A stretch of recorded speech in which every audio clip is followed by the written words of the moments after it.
Did you know that China is hoarding a massive amount of food? They will soon have over 2/3 of the globe's corn reserves, over half of its rice, and over half of its wheat.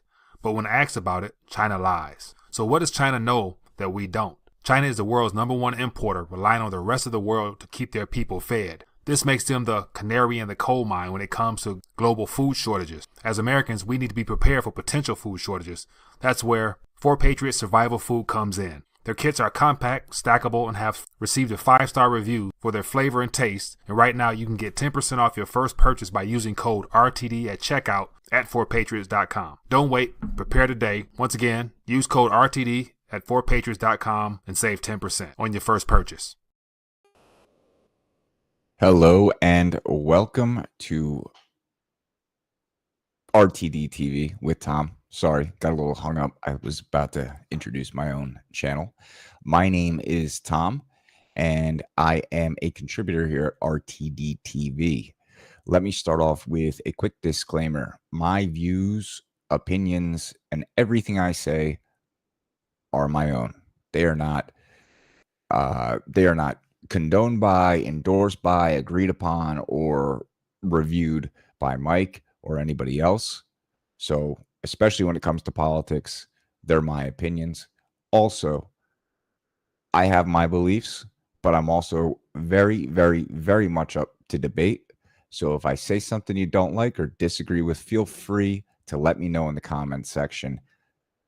That's the best part of this, getting to talk to you guys and getting feedback. And then lastly, before we get started, I do want to just plug Mike's coupon code for 4Patriot Survival Food. I'm actually a big user of their products. Me and my wife actually went camping not that long ago. We took a couple of their 72-hour survival food kits with us, and that's what we had for lunch and breakfast, along with some eggs and bacon the whole time. And it was great, really easy to prepare.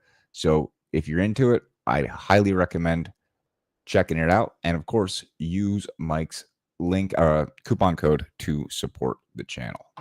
So let me see who's checking in with us. If you want to drop something down in the chat section, I'll say hi. We got Barlighter Broker saying yo. We got Faith Parent saying hi, Mike. I am not Mike, but I am Tom, and I will say hi back. And then she also said hi, Tom. Thank you. We got Rolf Steiner. Is this the land of the free? Well, for the time being, we're going to really try to keep it. And what else do we got? Hey, Gaith Parent.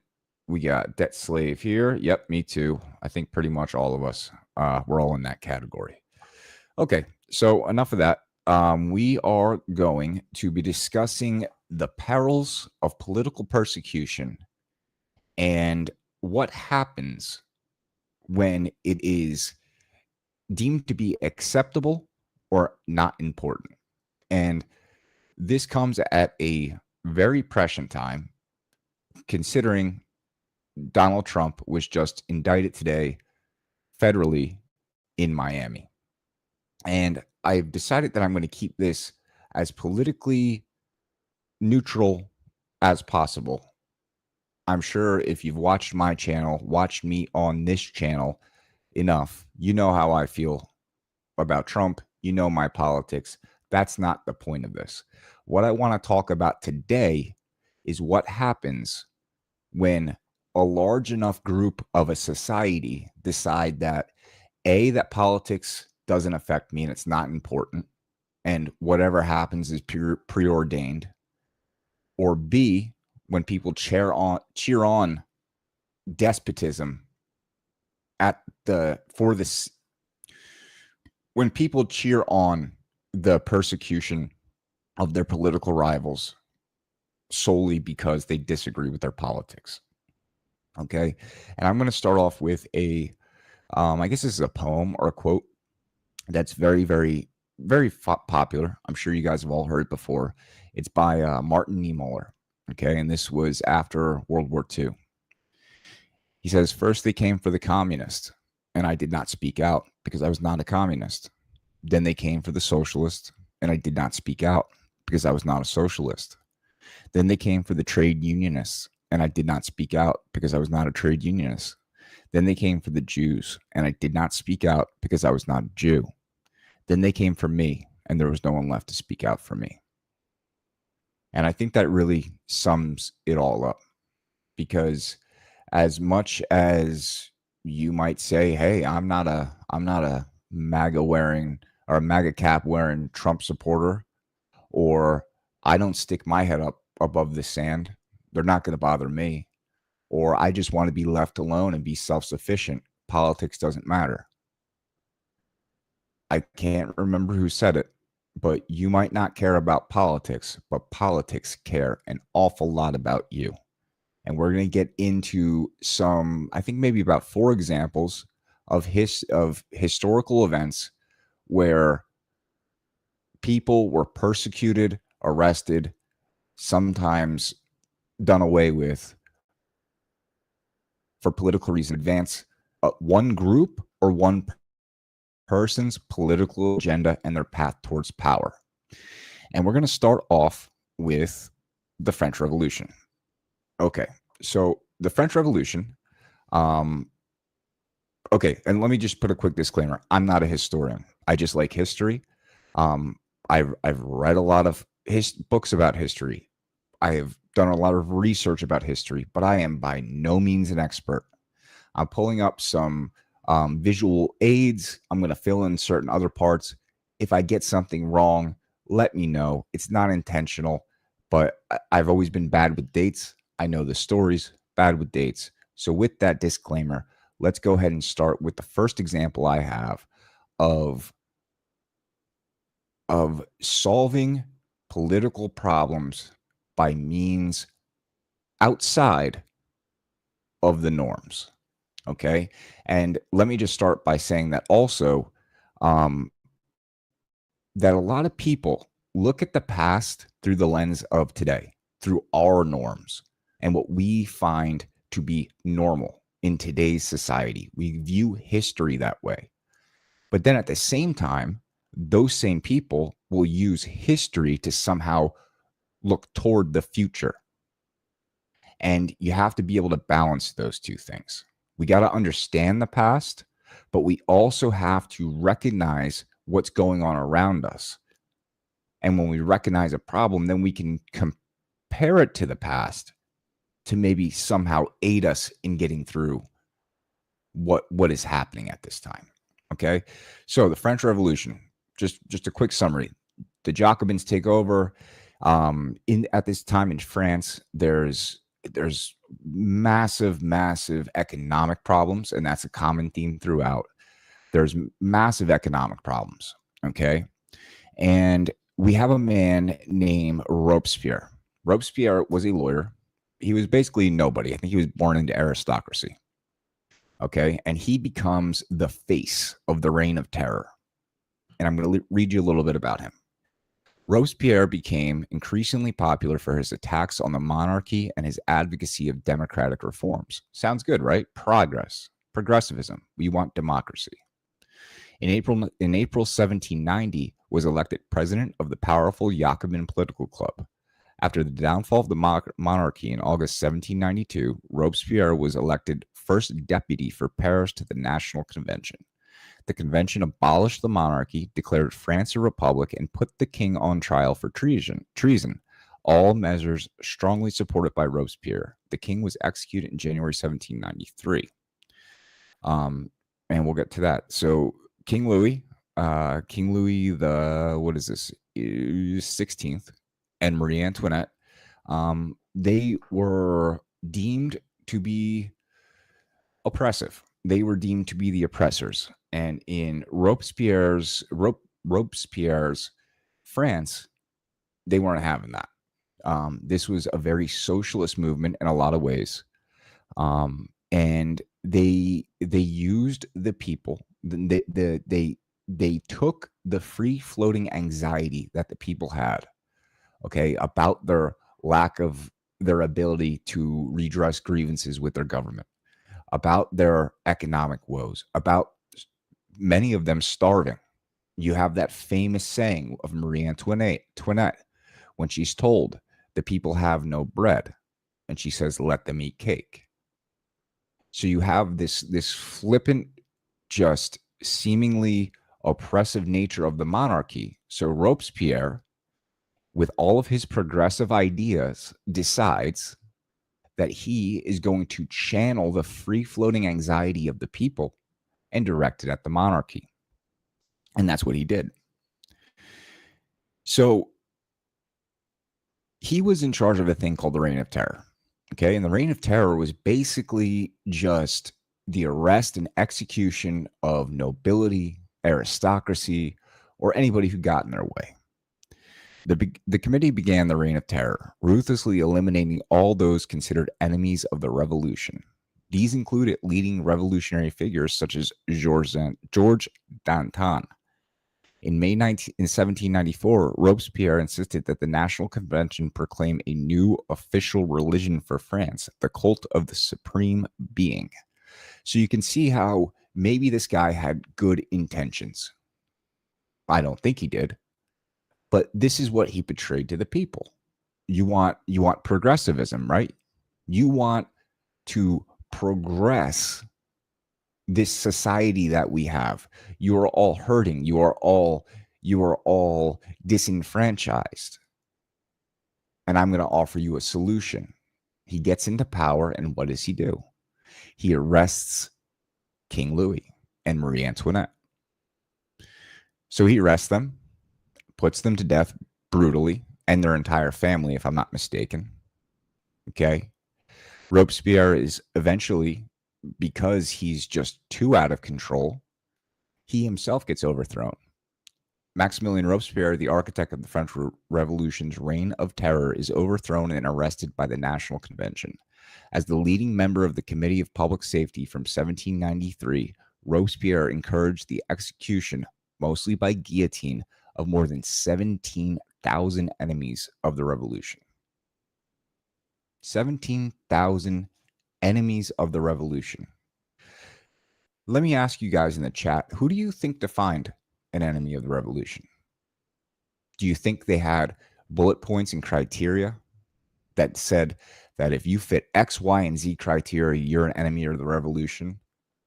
Or was it anybody who opposed them? Anybody who stood in their way?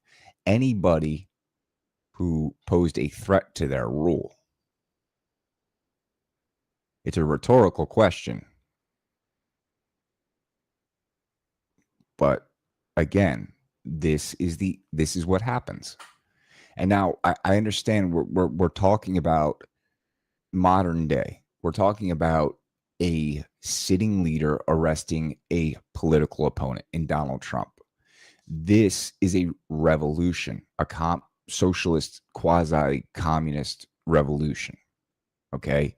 But it's also important to know that as far as the 20th century and the 21st century, I think it's been up until fairly recently where democratically elected leaders started preemptively arresting their opposition. This is how they used to do it. It's changed a little bit, but it's all the same thing. It's using a process to convince people of a thing and then perverting that thing to garner more power. Okay? So Robespierre is overthrown. Okay? He's put to death. And then who do we get? Well, we get Napoleon Bonaparte. Napoleon Bonaparte comes along. He gained power due to his respected reputation as a military officer during the French Revolution. In 1799, Napoleon and his allies overthrew the French Directory government and established the French consulate.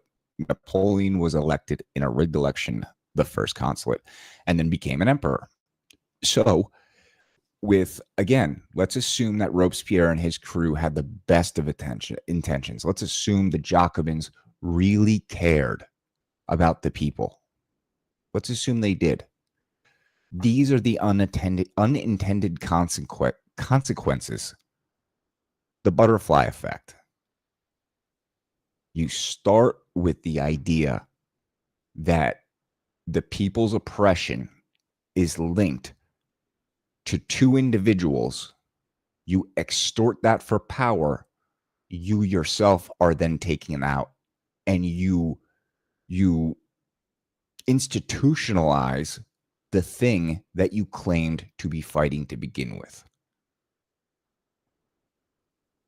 Now, Napoleon was not a very good dude. Not a very good dude at all. He was a dictator. He established that, called himself a dictator. He gave himself that title. Let me take a sip real quick. My mouth's getting dry.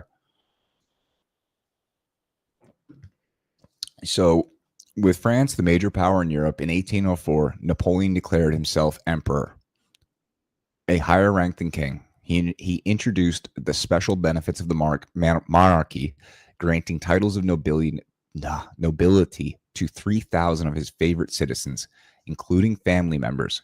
His court rivaled the late kings in splendor. So what started out as a way to overthrow a king gave them Napoleon, who declared himself higher than a king, more powerful than a king. These are the unintended consequences of following a mob blindly. This is what happens when you surrender your better judgment to mob mentality. Okay, so that's the French Revolution in a nutshell. Again, I'm just making cursory connections. Okay, so you guys can do your own research if these things interest you. And I promise you, the more you read about each of these historical events that I'm going to talk about, the more similarity you're going to see with what's going on right now, especially since 2016. Okay, so the second example we're going to talk about is the Bolshevik Revolution. Okay, before we do that, let me get to some chats here. Let me see what we got.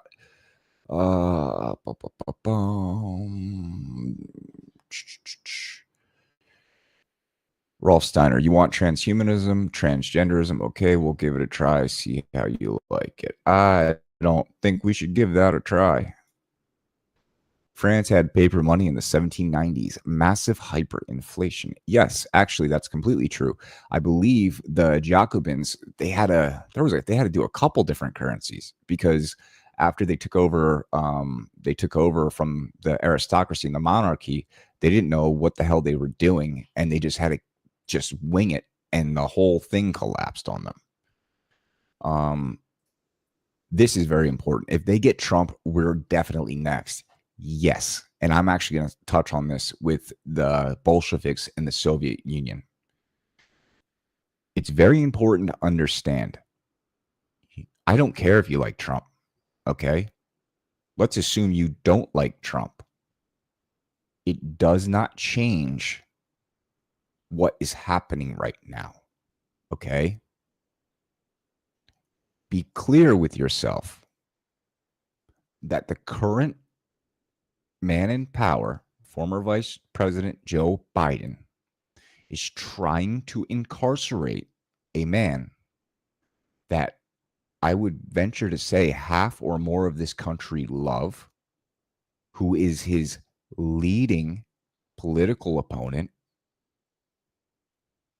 and who has decided that he wants to run again and expose certain corrupt activities that may allegedly be going on in the Biden family. The consequences of this will reverberate through history the same way it did for Robespierre in the French Revolution. Same exact, it's the law of unintended consequences. Let me do one more and we'll get on to the Bolsheviks. Bum, bum, bum. We are peasants, two-tier system. Actually, another good comment, because we're going to get into that here also. So, okay, let's shrink my face. So the Bolshevik Revolution. Okay. Who was in charge before the Bolsheviks? Okay. It was Tsar Nicholas. Nicholas II was the last Tsar of the Russian Empire who ruled between 1894 and 1917 under the official title of Emperor and Autocrat of all the Russias. Okay. And there's something to keep in mind, okay, in these earlier examples that I'm giving you. It is different going from an autocratic or a monarch system where the people have absolutely no say in anything. It is different. It's a lot different than today. But I'm pointing these cases out because this is the example of a mob being whipped into a frenzy because they are being told to be mad at a person rather than deal with the actual underlying problems. The underlying economic problems is generally the motivating factor for these despots and communists to get people into a rage and a tizzy. Okay, so Tsar Nicholas, he was the last Tsar. And if I remember correctly, Russia, the Russian Federation, after the Soviet Union fell posthumously, like, I don't know, they did something to make him a national hero. So who are the Bolsheviks? Okay, the Bolsheviks were, again, socialists at this time in Russia, okay, and the Russian-held areas. There was a lot of economic inequality, right?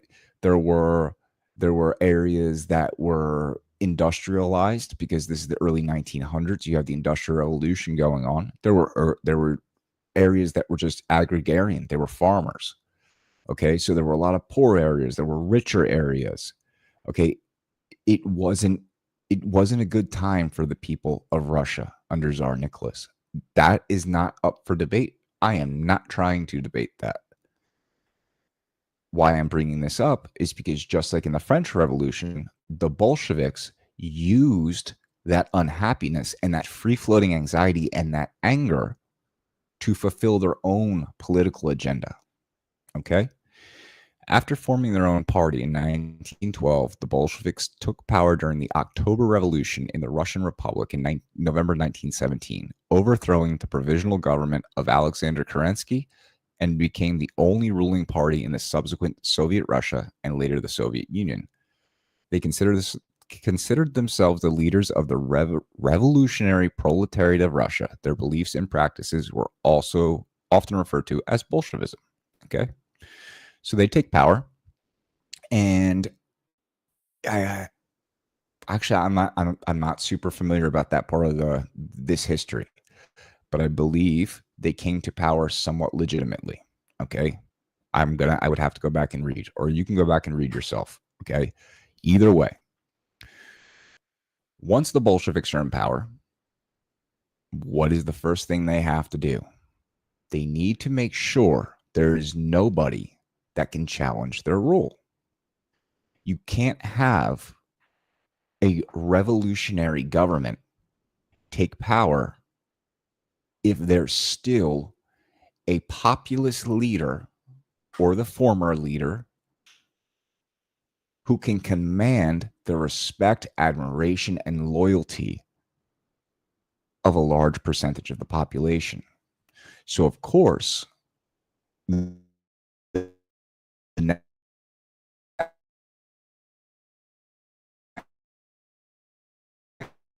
thing they do is they murder. And again, I know what you're thinking, Tom. They're just charging him with a federal indictment. They're not murdering anybody yet.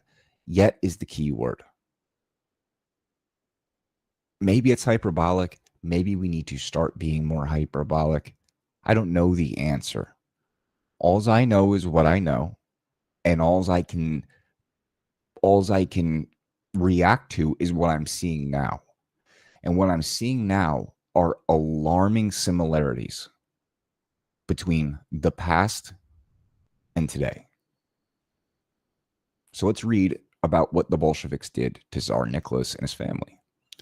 The Russian Imperial Romanov family, Nicholas II of Russia, his wife Alexandra Fyodorov, I am sorry about these names, and their 5 children, Olga, Tatiana, Maria, Anastasia, and Alexei, were shot and bayoneted to death by Bolshevik revolutionaries under Yakov Yurovsky's on the orders of the Ural Region Soviet in Yekaterinburg on the night of the 16th and 17th July 1918. Also murdered that night were members of the imperial entourage who had accompanied them: court physician Eugene Botkin, lady-in-waiting Anna Demidova, footman Alexei Trupp, and head cook Ivan Kharitonov. The bodies were taken to the Koktyaki forest, where they were stripped, buried, and mutilated with grenades to prevent identification. That seems a little vindictive, right? I mean, the Bolsheviks claimed to be the proletariat, and the bourgeoisie were keeping them down. They were the People's Party. They were the voice of the people, the workers. All the workers unite, just like the Jacobins. So why is it then the leader of these revolutionary movements always seem to do the most heinous things imaginable to the people they displace? Lock them in a jail cell, fine. Which they did with Tsar Nicholas and his family. They locked them up for some time and then eventually killed him and his family. But why do they need to grotesquely mutilate and do it in public? It's to make a point. The same reasons that they do what they do nowadays. When you might have gone to Washington, D.C. on the wrong day in January, when you might have protested at a school board, when you might have did something seemingly so minor, it seems recently more and more and more they are doing everything in their power in this country to make an example. It's a chilling effect, and that's why they do this to people. Let's go on. After the Tsar and his family were killed, give me 1 second. After the Tsar and his family were killed, they realized, the Soviets did, the Bolsheviks, they realized they had a problem, okay? Because now, remember, this is a communist government, and in all communist governments, historically and through to this day in communist China, there is no such thing as this communist equality utopian dream. These governments run off graft and corruption, political favorites, nepotism, bribery. That's how they run, right? So, of course, as soon as the Tsar and his family were murdered, the Bolsheviks walked into the factories and took over. They walked onto the farms and took over. They walked into every aspect of everybody's life and took over, and left the people completely dependent on the state, completely in fear of their government, and completely alone via collective fear. However, in the beginning, there were the kulaks. What are the kulaks? The kulaks were the head peasants. They were maybe a guy who owned some land, and his fellow countrymen, his fellow Soviet subjects worked with him on that farm, but it was his land. Or maybe he was an older guy who had been around and he commanded a lot of respect. Think about local community leaders. I know it's hard to imagine nowadays in modern society, but think about almost like a small town with one police officer that people respect. A small church where everybody goes to the pastor for advice. These were the kulaks. They were minor celebrities, I guess you can say. And the Soviets recognized this as a problem, as a threat to their power, a potential threat to their rule. So the the liquidation of kulaks as a class was the name of a Soviet policy enforced in 1930 to 1931 for forced, uncompensated alienation of property, expropriation from portions of the peasantry, and isolation of victims from such actions by way of their forceful deportation from their place of residence. The official goal of kulak liquidation came without precise instructions and encouraged local leaders, aka party leaders, to take radical action, which resulted in physical elimination. The campaign to liquidate the kulaks as a class constituted the main part of Stalin's social engineering policies in the early 1930s. Okay, so why is that important? Well, why that is important is because it's happening now. It's happening now. It's been happening. Well, what do you mean, Tom? Well, okay, let me give you a couple examples. What about when they banned Alex Jones and they censored him? Took him off of the internet. I would call him a kulak. He's not an elite. He's not a leader. He's just a head peasant.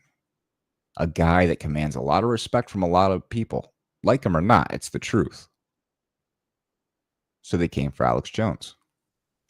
Who else do we got? What about Steve Bannon? Same thing. He's banned off everywhere. They're trying to put him in prison. Who else? Let me think. The list goes on and on. How about Peter Navarro? Same thing. Commands a lot of respect from a lot of people. Strong Trump ally. They're trying to put him in jail right now.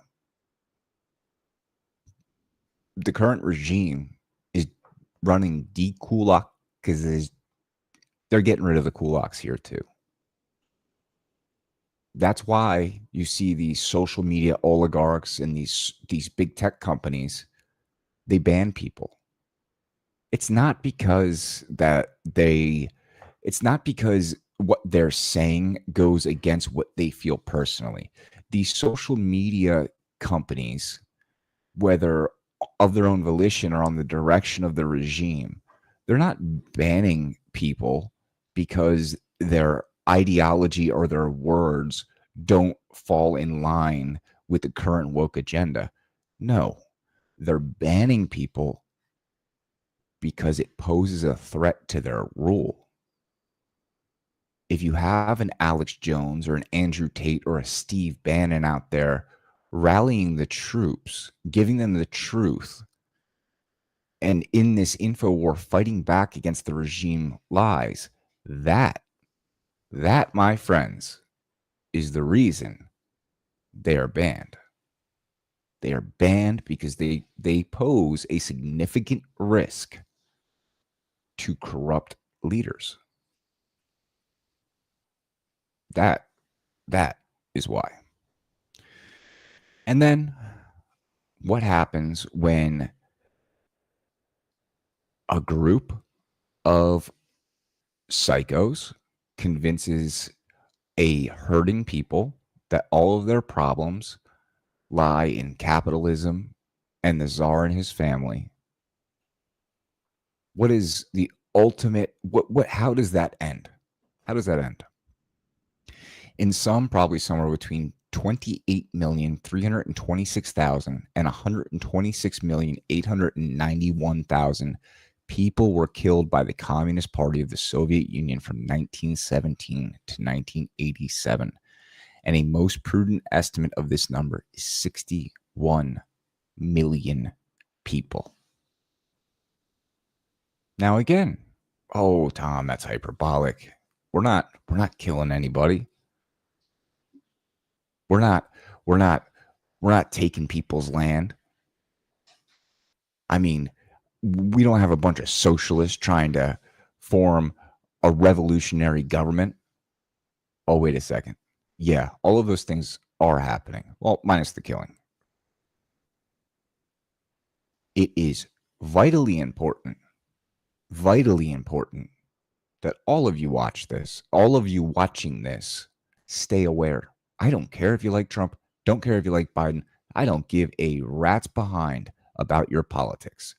What I do care about is humanity, especially here in this country in America, but all humanity who values freedom, who understands what it means to be free, hangs on to it for dear life and calls out evil when they see evil and recognizes the slippery slope that arresting political opponents, it arresting or recognizing the slippery slope that arresting political opponents becomes. All right. So let me get to some super chats, or not super chats, regular chats, and we'll move on to the next one. Where did I go last time? Okay, here. And you know what? I should have addressed this from the beginning. Why did they need to starve 500,000 Iraqi children to make a point? Okay, look, this isn't whataboutism. This isn't whataboutism at all. Nothing I am saying here at all has to do with who is the most evil, who portrays or who portrayed the most evil onto the world. There's this sixth sense of whataboutism, and Rolf Steiner, like I said, I am completely open to debate. Nothing I'm saying right now is meant to be derogatory or insulting in any way. I appreciate you bringing this up because I forgot to bring it up in the beginning. Nothing I am saying is to minimize the horrors that any country has done at any time. There's this sick sense of whataboutism going around right now. I see this everywhere. Oh, well, America killed all these people in Iraq. Yes, we did. And we did it under the pretense of a lie. The American government did. Okay. We were lied to by our government to go to a war that resulted in hundreds of thousands of deaths. And it was terrible. But just because America does something bad on the foreign stage does not mean that everything Russia does is good, or the Chinese Communist Party must be good because they're standing up against the evil Western war machine. This is not whataboutism. And on this topic, I'm going to leave it at that. I don't care about CIA coups, okay? I don't care about who's the most evil and who's the most bad in this conversation. I don't care about those two things in this conversation. Okay? They're valid conversations to have. There's valid conversations to have about the CIA perpetuating some of these events, not the events I'm talking about here, but events in more recent history. Absolutely. The CIA does terrible things. But on the other side of the coin, when we're talking about the CIA, you can't blame every protest and everything that happens on the CIA, because when you do that, you take the agency away from the people who are protesting. Don't tell me that the Chinese are protesting against the CCP and their brutal lockdowns and authoritarianism, and it's the CIA's fault. That takes the agency away from all of those Chinese people who have the balls to get out and stand up and say, I'm not doing this anymore. So with that being said, I'm going to move on and calm down. I really should have brought that up beforehand, but I appreciate your comment, man. I highly doubt Epstein is dead. No comment. Oh, we got Joshua Carpenter. What's up, man? Background looks way better. Yeah, I went with green. It doesn't match the red and blue. I got to figure something out, man. But cool, man. I appreciate you commenting. Again, Rolf Steiner, Kulak, a peasant in Russia wealthy enough to own a farm and hire labor, emerging after the emancipation of serfs in the 19th century. Exactly. But they also had a lot of political influence. People looked up to them. So it was important for the regime at the time to eliminate them. The kulaks resisted Stalin's forced collectivism, but millions were arrested, exiled, or killed. Exactly. And that's why I made the point to bring up the kulaks, to draw the parallel to today. It is very important for people to know these things. So when they see again an Alex Jones being banned or an Andrew Tate being banned, they don't fall for this idea that, oh, well, they're being banned because of it's woke ideology. It's ESG. No. While that is true to a degree, these people are being banned and persecuted because they pose a significant threat to the regime. This is a regime gone rogue. And once they get through the kulaks, next up on the chopping block is the peasants. All right. Let me go down to the bottom. I'm sorry if I missed anybody, but we're going to go on to the next historical event that I think is prescient today. All right. So we did the Soviet Union. Now we are going to go to the big H man. And out of respect, oh crap, how do I get this off my face? Sorry. Out of respect for Mike's channel, I'm just going to call him the big H. I don't know how YouTube's nannies work. I don't want Mike's channel to get demonetized or deboosted.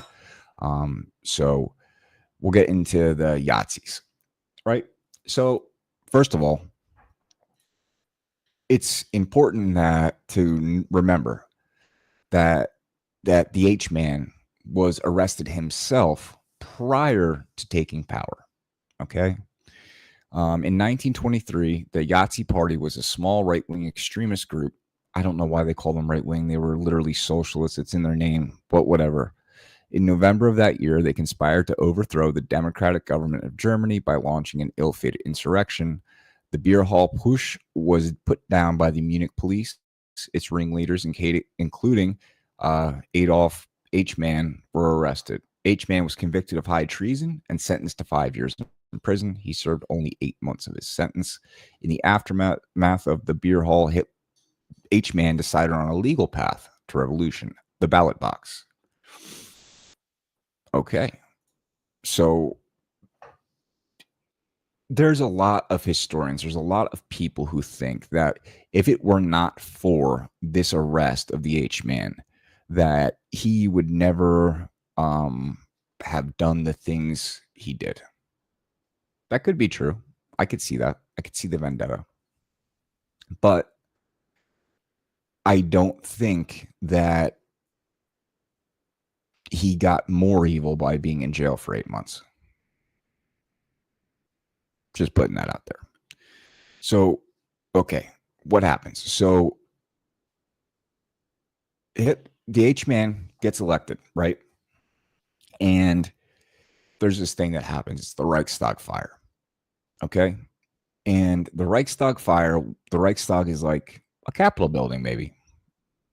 You know, kind of like a Capitol building. And somebody decides to light the thing on fire. Okay? On February 27th, 1933, the German Parliament building burned down. The Yahtzee leadership and its coalition partners used the fire to claim that communists were planning a violent uprising. They claimed that emergency legislation was needed to prevent this. The resulting act, commonly known as the Reichstag Fire Decree, abolished a number of constitutional protections and paved the way for Yahtzee dictatorship. It seems like something happened in America like that recently. I'm having a hard time putting my finger on it. Man, the month of January is coming to mind. January 6th, was that it? Like maybe I'm missing something. So the H-man, by all accounts, organizes to have the Reichstag burned down. Okay. In doing so, he scares the crap out of everybody. And I'm not going to read all through all this because I don't want to go too long and bore people. But basically what happens is he scares the hell out of everybody by burning this building down. Okay. The president at the time is a man named Hindenburg. All right. He convinces Hindenburg that the communists did it. They signed this decree. The H-man now basically gives himself unilateral power. He's able to do whatever he wants. Okay, and then this is where it gets important. The Night of the Long Knives, also known as the Rome Push, was the purge of the SA leadership and other political opponents from 30 June 34 to 2 July 34, carried out primarily by the SS and the Gestapo. Over 150 people were murdered and hundreds more were arrested. Okay. Following the H-man being elected chancellor, the SA, and particularly Rome, were keen to continue the revolution and replace the traditional conservative elite with Yazidis. H-man and the rest of the Yazidi leadership disagreed with their approach. They understood the need to appear moderate and take over slowly by democratic means where possible, maintaining the stability and illusion of a democracy. The tension between the SA and the Yazidi leadership grew. On 30 June 34, these tensions came to a head. The leaders of the SA were ordered to attend a meeting at a hotel in Bad Wies, Bavaria. H-man arrived and personally placed Rome and other high-ranking SA leaders under arrest. Over the next 2 days, most of the SA leadership were placed under arrest and murdered without trial. Rome, who was initially pardoned, was then given the choice of suicide or murder. Refusing to take his own life, he was shot on 1 July 34 by 2 SS guards. Now, if you cannot see the striking similarity between this event here, this piece of history here with the Reichstag fire and the illusion of democracy, the arresting of his main political opponent, and then we all know what happened after that. A whole hell of a lot of evil happened after that. I am sure, again, the people in Germany at this time, because it was being done incrementally, could never have seen or predicted what was going to happen to have happened. A lot of people don't know this, that Dachau, the concentration camp, was not built initially for Jews. It was built for political opposition. It was built for political prisoners. Think about that. This illusion of democracy. This idea that 81 million votes later, and we got former Vice President Joe Biden, and he's so darn popular, we got to make sure the evil orange man and the half the country that believe in him don't get a voice. And if it gets too out of control, let's throw some feds in at the Capitol and then paint them all as Yazidis, basically. It's really funny. The regime in place now, these leftist Marxists, they always project. They always blame others of what they're doing. Look at every scandal, Russiagate, the impeachment, the January 6th, this. It is just so in your face at this point. And another thing a lot of people don't realize is this was such a pervasive, overwhelming authoritarianism in Nazi Germany that they even created a special institute to erase Jewish presence in Christianity.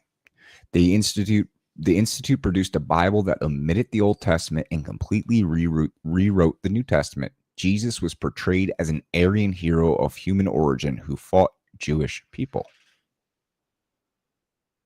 Because I know a lot of you ask, where's the church? Why are they letting all of this craziness go on? This social craziness. Again, doesn't this sound familiar? Doesn't this sound familiar when you have priests and pastors saying that God is, I don't want to say it on this channel, God is gay. They're saying God is gay. It's the slow erasure of history, and it's the criminalization of being in opposition to the party in power. And we are going to do one more historical event, and then I'm going to wrap it up. I've been going a little bit longer than I expected. I hope I'm not boring you guys.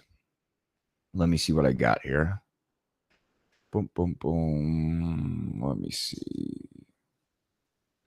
Rolf Steiner, the illusion of freedom will continue as long as it's profitable to continue the illusion at the point where the illusion becomes too expensive to. They will pull back the curtains. They will move the tables and chairs out of the way, and you will see the brick wall at the back of the theater. Yep, absolutely. Absolutely. Uh-oh, sounds like we're in trouble. My lady, we have crossed the Rubicon, as they say. We have absolutely crossed the Rubicon. And I just hope that people you don't need to be scared. I'm not sitting here saying that we're all about to get marched into train cars. What I'm saying is I can pick similarities out of each of these three past historical events and show you the same threads in what's happening today. This is the outgrowth of progressivism. This is the end of a republic. This is how a republic dies. And that will be our final example. And I'll try to make it somewhat quick, even though it's a little bit more important than the rest. Boom, boom, boom. Let me take your comment off. And we have the fall of the Roman Republic. Now, it's really important to understand that Rome, the what we call Rome, started as a republic. It had democratically elected senators and very similar to our system now. Okay, Julius Caesar was the very last, I guess, president or leader, I don't know what they were called, of the Roman Republic. Augustus Caesar was the very first emperor of the Roman Empire. So what happened to Julius Caesar and why did it happen? Well, during the Roman Republic, you had senators, you had Caesar, who I guess would be the closest thing to a president. And his senators gathered in the Senate with him, and they all plunged a knife into him and killed him, all of them, so they could all be collectively as guilty as the other so as to escape or avoid punishment. Okay? The reasons that they did this in a nutshell, they wanted to prevent a dictator for life. Okay? All right, fair enough. They wanted to protect the republic. They had a personal vendetta on top of all of that. Right? It sounds very similar, again, to today. Trump is a dictator. Trump is Putler. Trump is authoritarian fascist. Protect our democracy. Protect our democracy. And oh, by the way, he's making us look bad. I don't like him. Sounds really freaking similar to today. Okay. Another thing that, again, most people don't know about Caesar, and what's often left out, is Caesar was adored by the people and left them in his will. The Roman people were in disbelief over the death of their beloved Caesar. Their admiration for their dictator grew even stronger when they found out that he had included them in his will. I love how these leftist sites, they throw in dictator. It is undoubtedly true that Caesar was a ruler loved by the people. During his leadership, he made many strides to reduce debt, unemployment, and give the Roman people better lives. To start, Caesar proposed new laws that redistributed lands to the poor and limited the amount of money that one single person could make on them at one time. Have on them at one time. I mean, I guess back then it sounded good. This was before Karl Marx and all that. This was before the rise of communism. This was before we knew the terrors of communism. But he was loved. He was loved, and they killed him. They killed him to protect the republic, right? And then we get the first emperor. We get exactly what they were trying to avoid. So the Roman Republic falls, and you move into this empire. And there's all this debauchery, and they're debasing their currency. And from this point forward, it just gets progressively worse and worse. And you get people like Caligula. Caligula is famously known to have appointed his horse as a council. Okay, and he did that to mock the people. Okay, and there were people in, oh, I forget who. They were called dog kings in another culture. I want to say the Ottoman Empire. No, in Norway. The Norwegian king would appoint his dog as governor, his dogs as governors, to humiliate the people, to demoralize them. Caligula appointed his horse. Doesn't that sound a lot like having a brain-dead former vice president? John Fetterman can't speak without a computer. Dianne Feinstein doesn't know where she's at. Doesn't it seem very similar to this?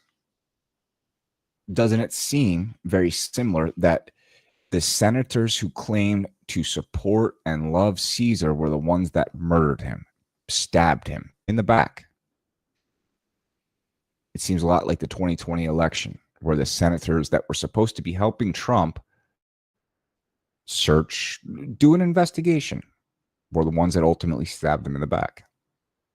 And again, I'm making no comparisons between individuals. I'm making no I'm not weighing and measuring anything. I'm just speaking and then showing you the similarity.